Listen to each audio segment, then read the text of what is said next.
anomalies detected. Welcome, Sam.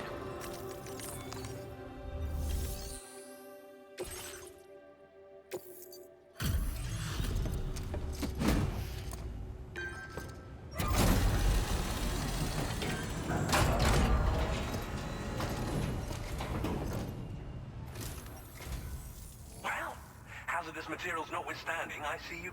Oh. Now this is great. One of the finest looking deliveries I've received. I'm on the cusp. Go.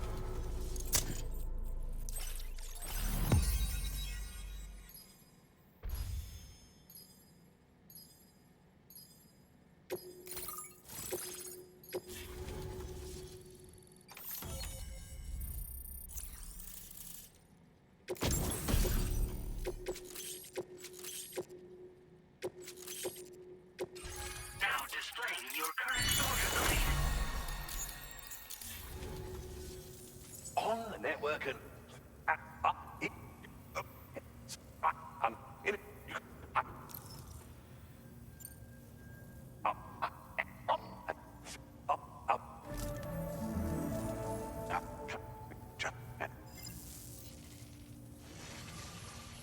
Be advised, Sam, that I've switched this call to private mode. We need to talk about Charlie. I reviewed the contract between APAC and Drawbridge and followed the money. By doing so, I was able to confirm that funding for Drawbridge was provided by none other than Bridges.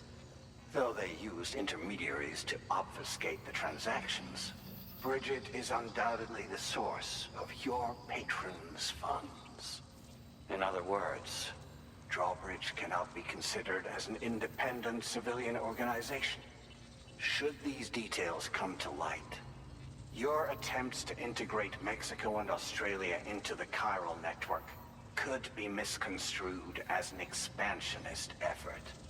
When I tasked Drawbridge with these missions, it was under the assumption that it was a non-government operation. But I, APAC, and you yourselves may have all been deceived.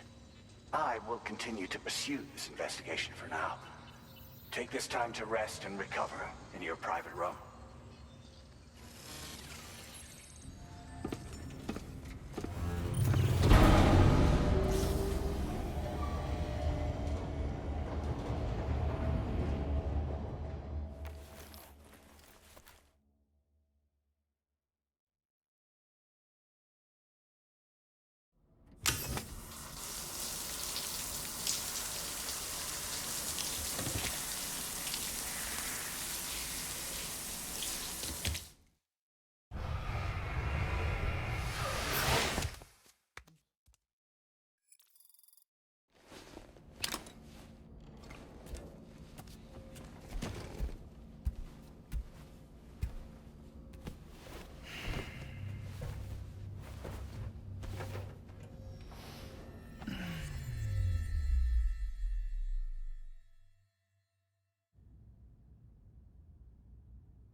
Administering shock.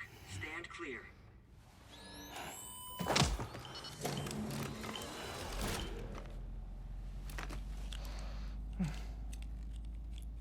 Just like old times.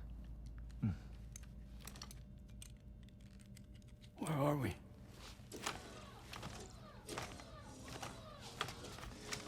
This place does wonders for my mood. The repairs to the DHV Magellan are still ongoing, so I thought to return here and see if I couldn't make progress with our Lou investigation. Learn anything new?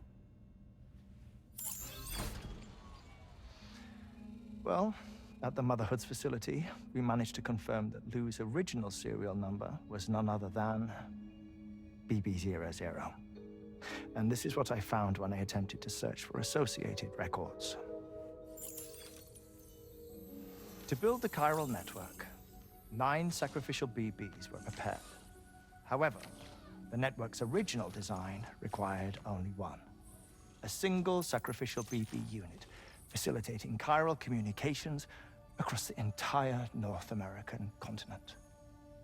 This approach called for what was dubbed a core bridge baby, and BB-00 was a lucky candidate assigned to play this role.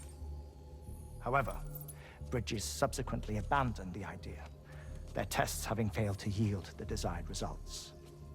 And so it was that the model requiring multiple sacrificial BBs was ultimately adopted. Meanwhile, Lou was placed into storage for an extended period, and for reasons yet unknown, inherited the identity of BB-28. Records indicate that the Bridges research team was responsible for the reclassification. Were they trying to cover up the earlier experiments by falsifying Lou's production year, perhaps?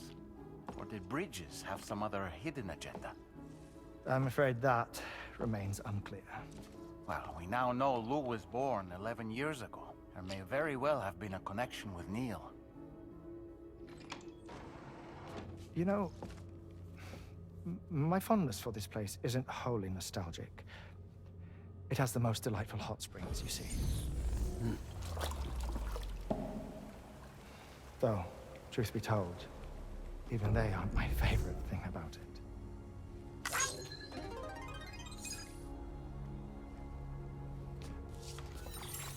If you can find the time, you should come visit.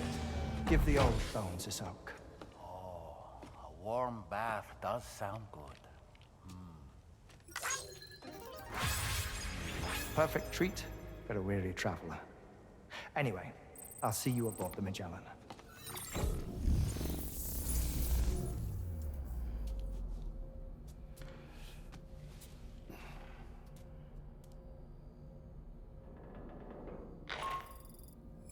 Do you read me, Sam? This is Tarman.